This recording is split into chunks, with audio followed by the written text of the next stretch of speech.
Hello. In this demonstration, I'm going to explain to you how to use the tool called Eclipse. Now, I have a shortcut for Eclipse on my desktop. When I open that, it will ask me what is that workspace that we need to work with. Now, workspace is a folder where you can keep all your files as part of your code. So, I'm going to go select something like d:/Java work or Java workspace. And when I click on OK, this folder gets created and all my projects would be saved in that particular folder.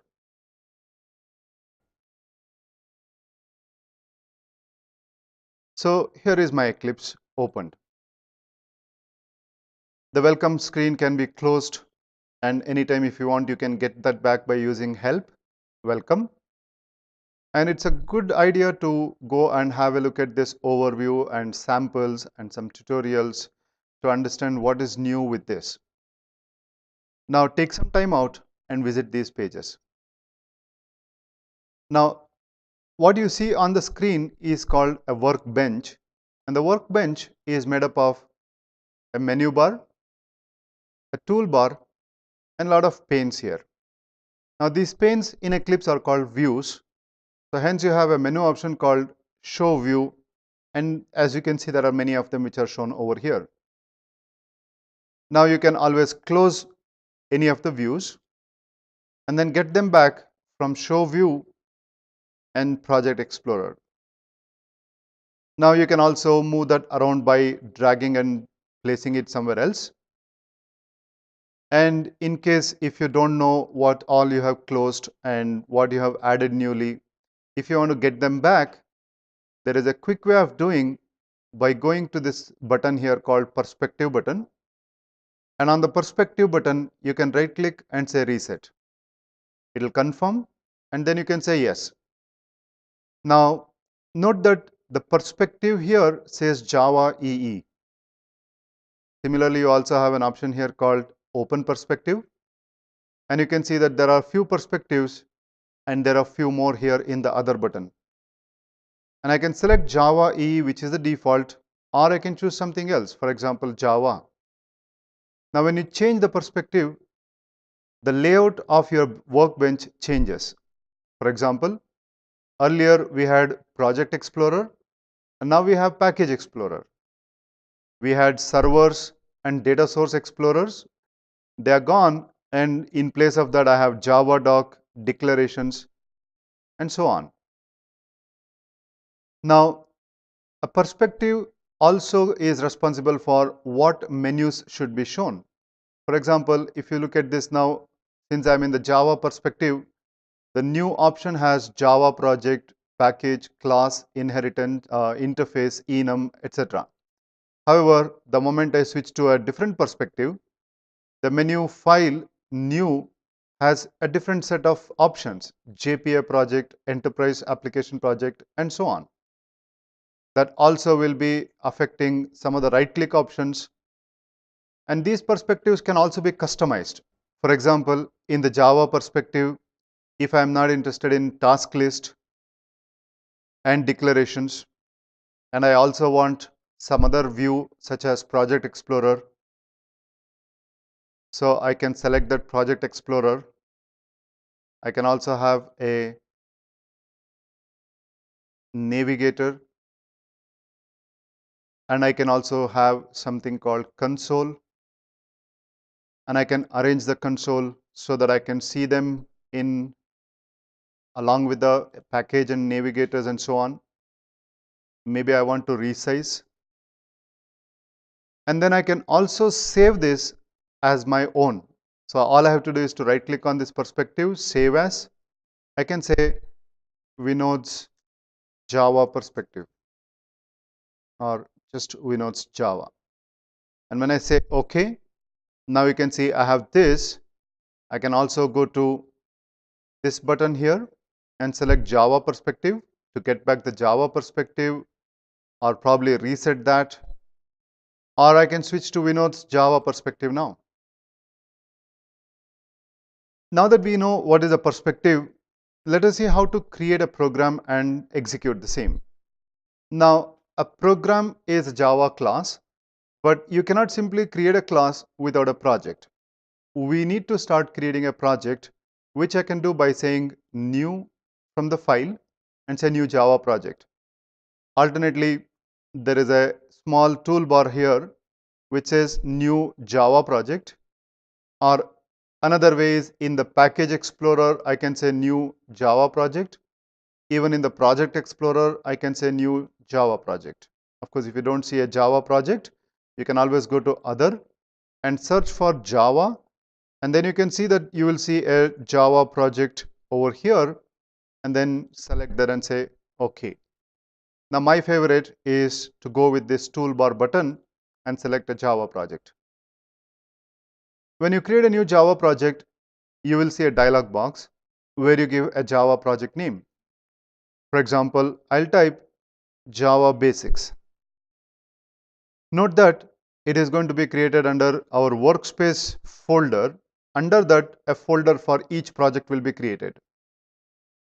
Now, generally we create this project and say finish, but first time we will say use an execution environment JRE and ensure that we are abiding by the standard edition 1.7.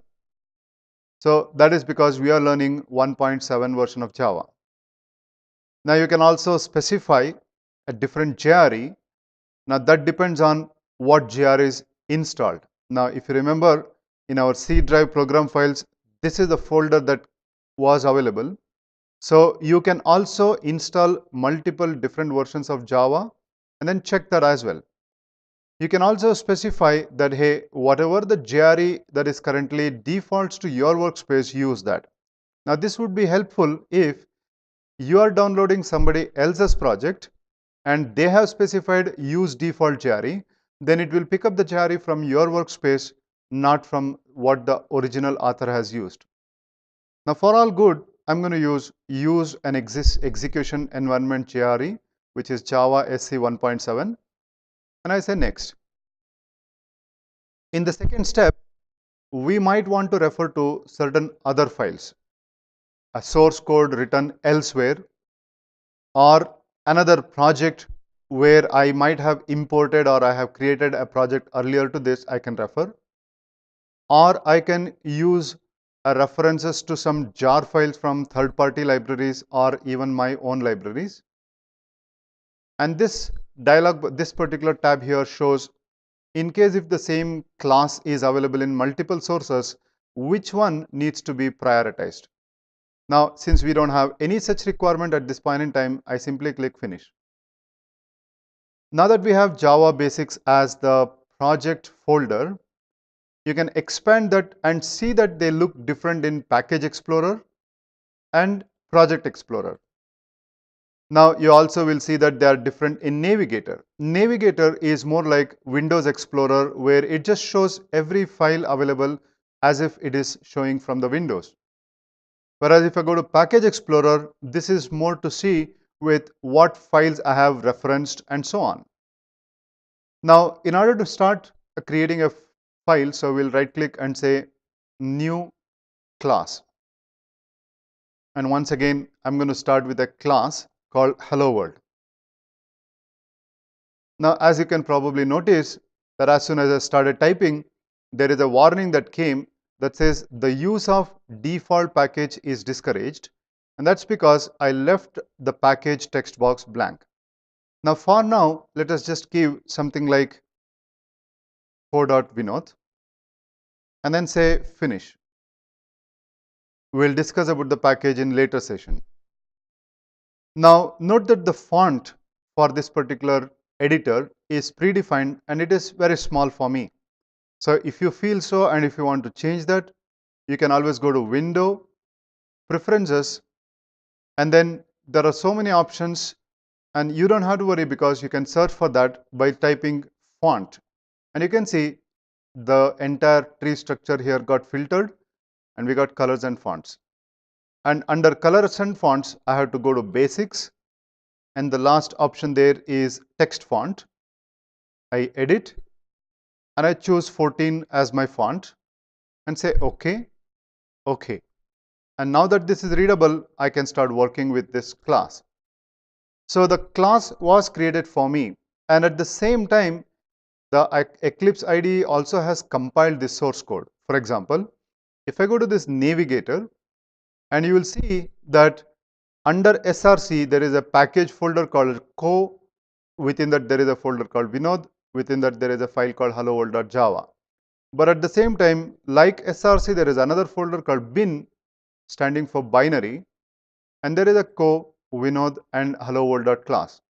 And now that is a compiled edition of my source code. Anyway, let us add a main function. Now to write a main function, you don't have to really start typing completely, but there are a lot of templates, and I can type main, control space, and enter to get the main functions template. Similarly, to print something on that using system.out.println, I just have to type syso, which is actually a short form for sysout, and control space. It will give me the system.out.println, and then I use a double quotes and I type hello world. And you can save the file and then execute. Now to execute this, you can do it in different ways. You can right click on the file, run as Java application, one way to do. Another way to do is to click on this green button here to say run as, and it will execute the same. You can also do that by using run and run button. Also notice that there is a shortcut for the same by saying Control F11 on your keyboard. I'll just click this button and let's see what happens. And when I execute that, it'll ask you, hey, you might not, you want to execute this as a server or a Java standalone application. Now, since ours is a standalone application, I would say Java application. I say OK, and that gets executed. And you can see that the output has come on the console. Now, if this console is not visible clearly, you can always bring this back to whichever suitable position, and then you can access the console from there. So now that we have understood how to get started with the basics of a Java program using Eclipse, let us just quickly summarize. So Eclipse is downloaded from eclipse.org/downloads, and it is a free to use and it's an open source. Now in fact, the Eclipse software is developed using Java itself.